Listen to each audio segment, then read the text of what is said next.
Hey guys, Anurian here, and welcome back to Let's Play The Legend of Zelda, the Minish Cap.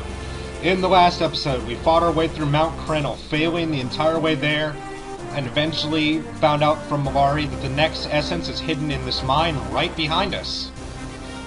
In this episode, we're going to try not to fail inside the Cave of Flames. Wow, it's hot in here. Come on, let's not stand around wasting time. Find the elements so we can get out of here. I'm getting hearts because Mike needs these. He needs them to live. There's an enemy in those, but you don't know that yet. Oh, now you do. Bombs!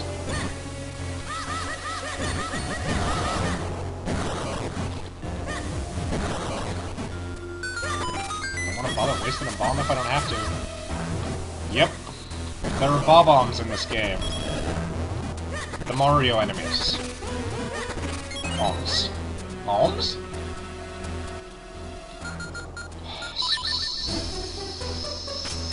Spiky beetles? I think they're called? No, these are just spiny beetles. I wonder what this could be. It's probably the compass! Yeah, compass. Now I'm going to throw these at these rupees, which look very suspicious. They're just... See? This is an enemy called a rupee-like. It's similar to that of the like-like. In that if you let it grab you, it will eat something of yours, but... Rupee-likes don't eat your shield. As their name implies, they eat your money.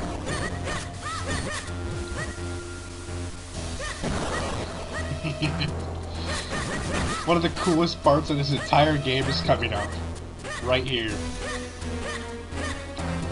Not there. Why am I even bothering to attack them? There's no point in me attacking those tubes. Got the gust jars. Yeah, I was right about these guys, by the way. They're Helmosaurs. The boss I was in A Link to the Past that... Shut up! The boss in A Link to the Past that I was thinking of was actually, the Helmosaur King. That is just the greatest animation. Ezreal said some really funny dialogue there, like... He says, there's absolutely nothing to be afraid of here. About this rickety contraption, and then we go blasting off faster than Team Rocket does. And Ezreal starts saying, I knew it was a bad idea to get inside of that rickety contraption. Sometimes I really hate the bombs. Oh hey, it already landed right where I needed to be. Oh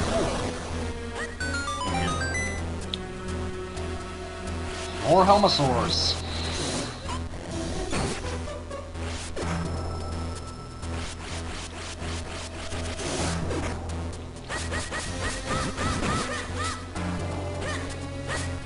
Sorry I'm being so quiet, I'm just, kind of focusing right now.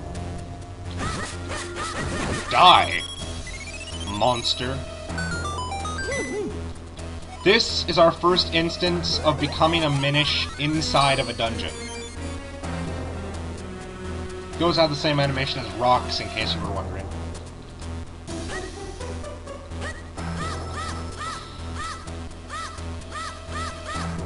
I'm just swinging my sword and it doesn't do anything. Swinging my little... If you go in that, you will fall like that.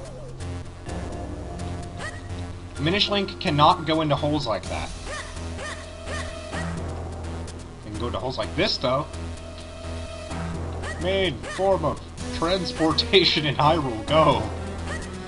All the cool kids go this way. Frickin' hipsters and they're walking.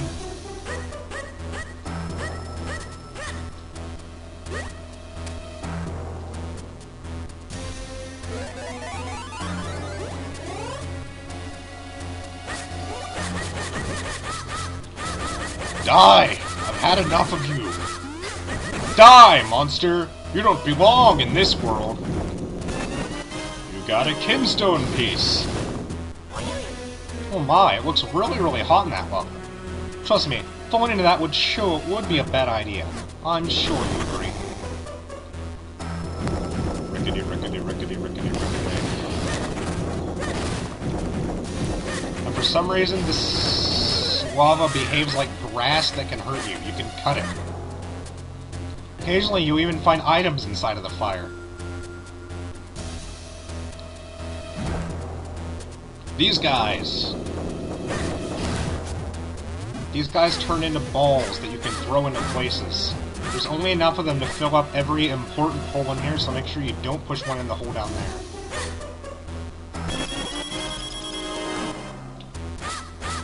Okay, there's one extra, but if you fill up both unimportant holes... What am I talking about? There's more than enough guys here. If you accidentally throw one into the lava, then you're out of luck.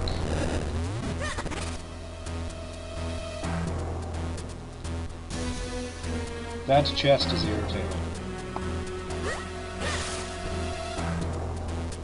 When I was streaming this year back, I totally screwed up on that chest, and I was just going, how do I... Dude! Don't go falling into the lava now, don't go burning your ass off. Yeah, anyway, I totally forgot about how you were supposed to get that chest, and I just spent like 10 minutes trying to figure it out. I had like no clue. What you're supposed to do is you're supposed to push it over into this hole. Do not fill this hole with a beetle or you cannot get the small key inside this chest. As it's a small key, it's rather important. You know what we get to do now? We get to ride the minecart again! Woo! The best part of that is just Link's constant screaming while he's riding it. Just like, ah! Ah! Ah! Repeatedly, over and over again. Like, you can't vary his scream at all.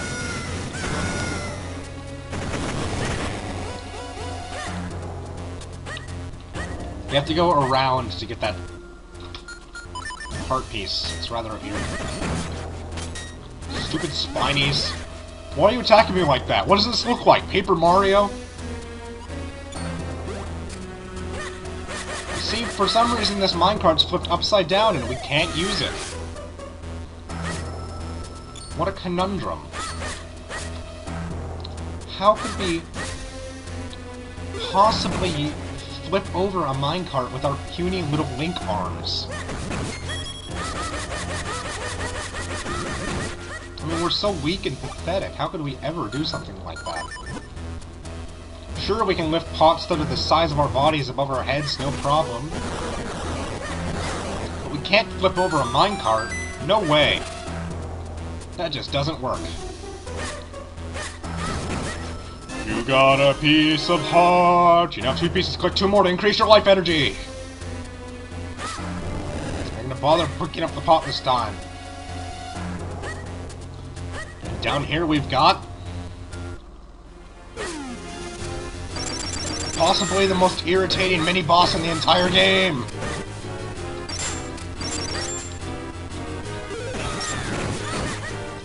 Just kidding, these guys are incredibly easy. But I really, really, really do hate spike chews. If only because they take much longer to kill.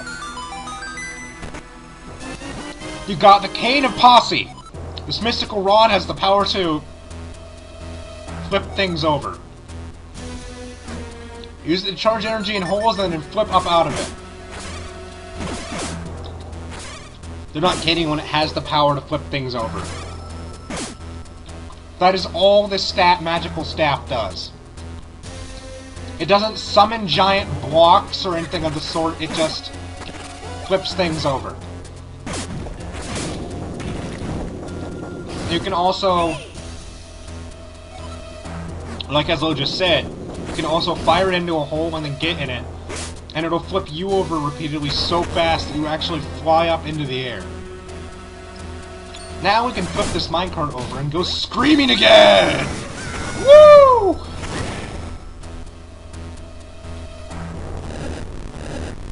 Then we push this up here. And to the left. Open it, and get a small key! And we go screaming again! Because you just can't get enough screaming. This rod is completely useless against keys. One of the only weapons in the game that is completely useless against keys. It does nothing. That's why I got on the platform before firing it, because it'll flip them over if you're behind it as well. Well, we've opened the staircase and gone downstairs.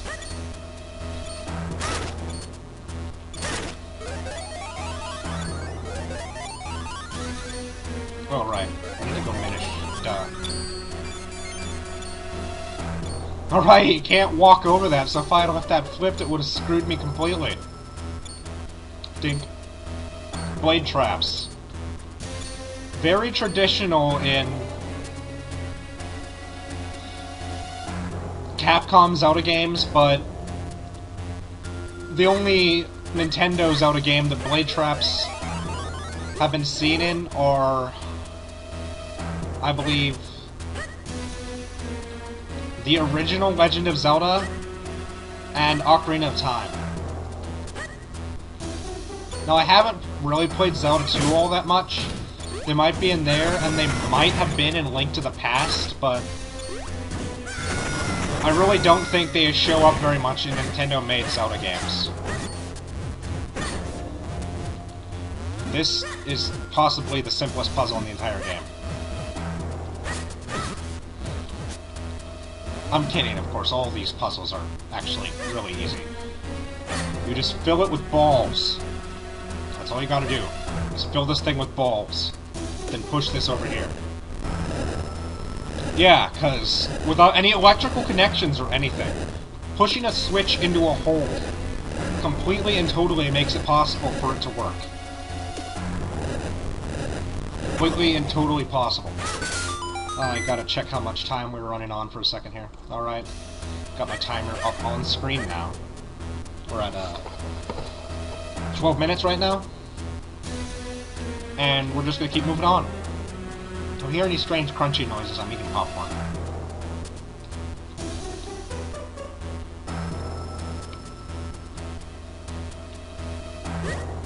Jump down here.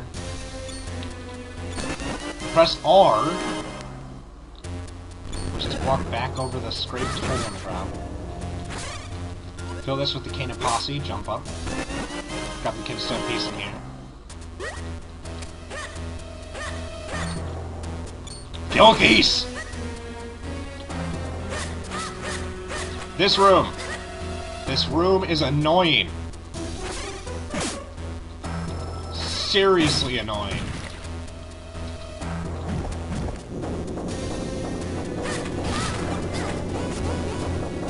There, now we can get into this room from anywhere else in the dungeon, in case we would ever, for some reason, want to come back here.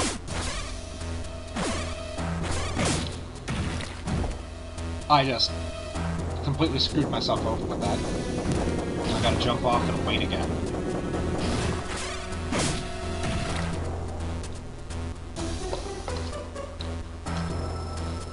Wait for it to come down towards the platform, wait for it to stop, get on it, fire the cane of posse down here, jump on that, fire the cane of posse at that, jump on this, wait for this to start flying off, hurry and run on there before it sinks, flip over all of these just so you can get on in time. It's not really a necessary step, but I like doing it because I like to actually use the cane of posse. Jump over here. Flip. Ah! It's a lucky thing that, unlike in Twilight Princess, lava in Minish Cap doesn't return you to the beginning of the dungeon. You have enough time on this platform for 2 passes up and down. Remember that, and it will serve you well.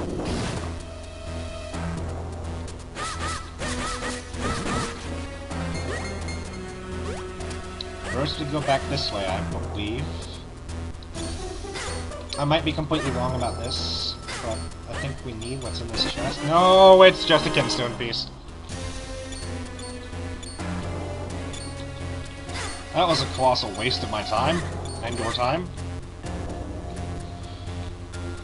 I would just end the episode off here, but we're almost to the boss, and I'll end it right before the boss room, because that's just a better way to do things, I guess.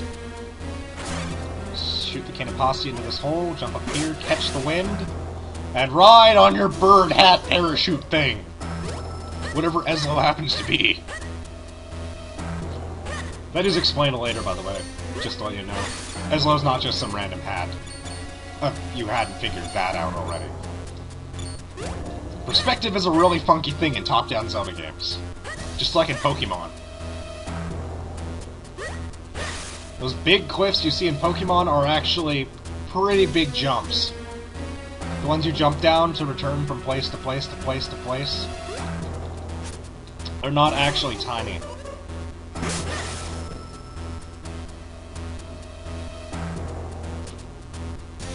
What am I doing? That is the wrong way.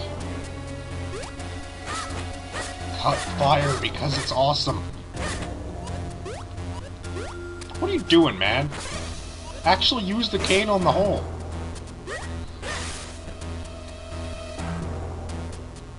Look at Ezlo's eyes when you're flying like this. He's just like, yeah, man. This is so relaxing.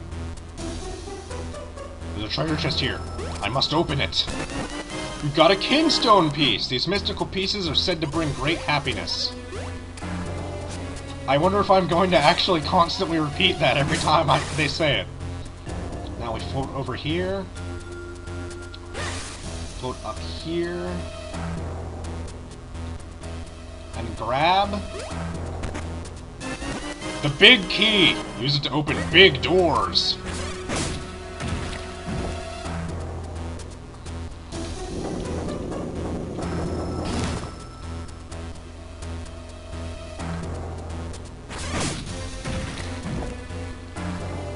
Okay guys, we've done a lot here, and I think this is a good place to leave the episode off, and I'll see you in the next episode when we go to fight the boss of the Cave of Flames. Until next time, see ya.